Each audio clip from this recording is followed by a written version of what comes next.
This animation is rated PG-13 for cartoon violence and sadistic motifs. Hello everyone, this is a video about one of Shakespeare's most famous and beloved plays. In the next few minutes, we will explore a few of the most important motifs of Julius Caesar. We will be focusing on Act 5. Act 5 begins with the battle between powerful Roman leaders. On one side, Brutus and Cassius. They are responsible for Caesar's death, and they fight for a Republic Rome. On the other side is Octavius and Antony, who want to avenge Caesar's death. While Octavius and Antony are speaking in a field before the battle, they hear reports that the enemy is now ready for battle, but they want to talk first. The leaders of both sides meet in the middle ground and then proceed to trade insults with each other. You best think of the hole you made in Caesar's heart when you cried, "Long live Caesar! Hail Caesar!" You're just an annoying schoolboy. You should join our side. Ho ho. Traitors! Come to fight today and prove you're not cowards. They return back to their sides.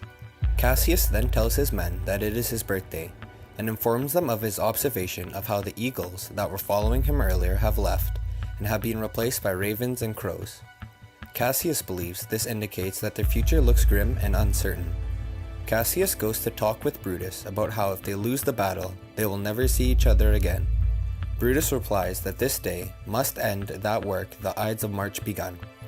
This is one of the major motifs in the play, omens, especially the impending danger that characters in the play have continuously perceived, but chose to continue on regardless. Tintinius, Pindarus, and Cassius are looking at the battle from afar and senses that their forces are being overwhelmed by Antony. They spot an army approaching in the distance. Cassius tells Tintinius to take his horse and find out whose it is. Tintinius runs into friendly forces and they embrace each other and shout in joy. Cassius' slave Pindarus goes to a nearby hill to get a better view. He wrongly interprets what he is seeing, telling Cassius that Tintinius is being captured by enemy men and he can hear their yelling.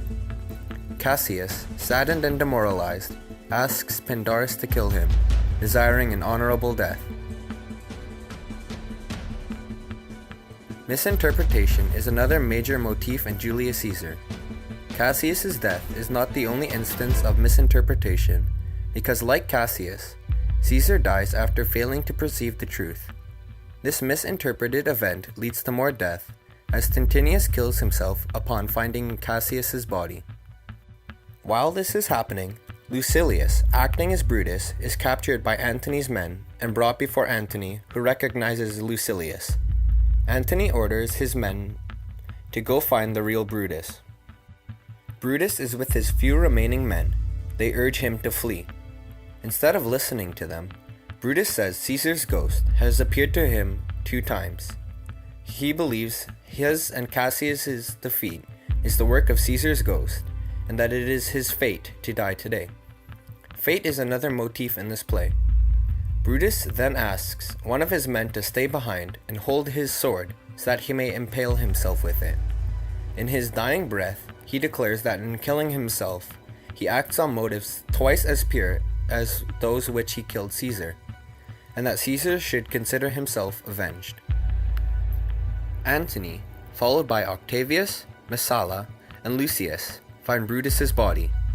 Lucius is happy his master was not captured alive, and Octavius decides to take Brutus's men into his own service.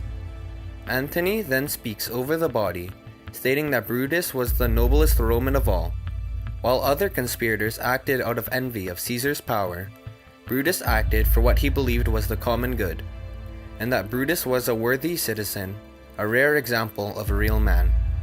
Octavius then adds that Brutus should be placed in his tent, and will be buried tomorrow in the most honorable way. The men leave to celebrate their victory.